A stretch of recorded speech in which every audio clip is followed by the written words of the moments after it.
ഒത്തിരി പേര് വീഡിയോസ് ചെയ്തു. അവിടെ ലാർജ് റിക്രൂട്ട്മെൻ്റ് ഉണ്ട് അയർലൻഡിലേക്ക്. 5-6 വർഷം എക്സ്പീരിയൻസ് വേണം. അതിനോട് ഒരു പോയിന്റ് കൂടെ അവിടെ ആയിട്ടുണ്ട്, മിഡിൽ ഈസ്റ്റ് എക്സ്പീരിയൻസ് ആണ് പ്രിഫർ ചെയ്യുന്നത്. എന്താണ് അങ്ങനെയൊക്കെ പറഞ്ഞത് എനിക്ക് മനസ്സിലായില്ല. കാരണം ഏറ്റവും നല്ല ഫെസിലിറ്റിയും ഏറ്റവും നല്ല നഴ്സുമാരും ഡോക്ടർമാരും ഏറ്റവും നല്ല ഹെൽത്ത് കെയർ സിസ്റ്റം ഉള്ളത് നമ്മുടെ ഇന്ത്യയിലാണ്.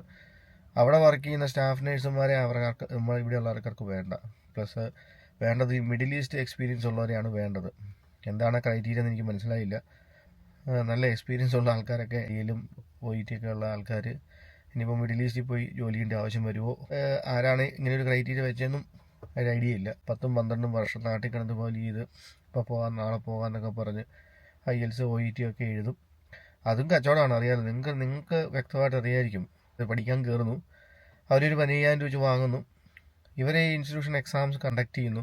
നമ്മളോട് പറയുന്നത് എന്താ, എക്സാം വാല്യുവേഷൻ നടത്തുന്നത് ഔട്ട്സൈഡിലാണ്, അമേരിക്കയിലാണോ അല്ല ഓസ്ട്രേലിയയിലാണെന്നൊക്കെ പറയും. എനിക്കതിൽ യാതൊരു വിശ്വാസമൊന്നുമില്ല. കാരണം എക്സാം എൻ്റെ ഇവാല്യുവേഷനൊക്കെ നടത്തുന്നത് അവർ തന്നെയാണ്. ഇതൊരു ബിസിനസ് തന്നെയാണ്. നിങ്ങൾ ചിന്തിച്ച് നോക്കിയാൽ അറിയാം. ഒരു 100 പേര് എഴുതിയാൽ 80 പേര് ഫെയിലാണ്. അതിൽ 20 പേർക്ക് കിട്ടും. ആ 20 പേരെ വെച്ച് പ്രൊമോഷൻ ചെയ്ത് ഇവർ വീണ്ടും അടുത്ത ആൾക്കാരെ റിക്രൂട്ട് ചെയ്യും, കാൻഡിഡേറ്റ്സിനെ കണ്ടുപിടിക്കും. ഈ 80 പേരെന്ത് ചെയ്യും, അതിൽ ചിലർക്കൊക്കെ ചിലപ്പോൾ ഒരു റീഡിങ്ങോ ലിസണിങ്ങോ ഒക്കെ പോയിട്ടുണ്ട്. പിന്നെയും അവർ പിന്നെ അവിടെ തന്നെ കണ്ടിന്യൂ, നിങ്ങൾ ലിസണിങ്ങിന് വേണ്ടി കൂടുതൽ കോൺസെൻട്രേറ്റ് ചെയ്യും, വീണ്ടും ജോയിൻ ചെയ്യുക, ഒരു 5,000 രൂപ പിന്നെയും വാങ്ങും. എന്നിട്ട് ഞാനിവിടെ അയർലൻഡിലാണ് എക്സാമൊക്കെ എഴുതിയത്. ഇവിടെ OET എഴുതിയതും ഇവിടെ ക്ലിയർ ആയതും ഇവിടെ തന്നെയാണ്. ഞാനിവിടെ പേഴ്സണലായിട്ട് കോച്ചിങ് എടുത്ത് ഞാൻ എക്സാമൊക്കെ എഴുതി. അതായത് എനിക്ക് ആ എക്സാം എഴുതിയപ്പോൾ തന്നെ കാര്യം മനസ്സിലായി. കാരണം എൻ്റെ എക്സാം കഴിഞ്ഞ് എനിക്കറിയാം എൻ്റെ സ്റ്റാൻഡേർഡ് എന്താണെന്നും ഞാൻ എങ്ങനെയാണ് പ്രസൻറ്റ് ചെയ്തതെന്നും എങ്ങനെയാണ് ചെയ്യുന്നത് എനിക്ക് വ്യക്തമായിട്ട് അറിയാം. സ്പീക്കിംഗ് ഒക്കെ നമ്മൾ തന്നെ ചെയ്യുന്നത്, അത് വേറെ ആരും ചെയ്യുന്നത് റെക്കോർഡ് ചെയ്ത് അങ്ങോട്ട് അയക്കുമെന്നൊന്നും എനിക്ക് തോന്നുന്നില്ല. നമ്മൾ ഈ സ്ലാങ് പറയുമ്പം ഇവർക്കൂടെ മനസ്സിലാകുന്ന രീതി പറഞ്ഞിട്ടേ കാര്യമുള്ളൂ. നമ്മൾ ഇവരുടെ സ്ലാങ് പറയാൻ വേണ്ടി വളരെ കഷ്ടപ്പെട്ട് നാക്കൊക്കെ വഴച്ച് ഇതൊക്കെ ചെയ്ത് ഉള്ളക്കരങ്ങ് കേട്ട് സംസാരിക്കുമായിരിക്കും. പക്ഷേ അതൊന്നും വലിയ കാര്യമൊന്നുമില്ല.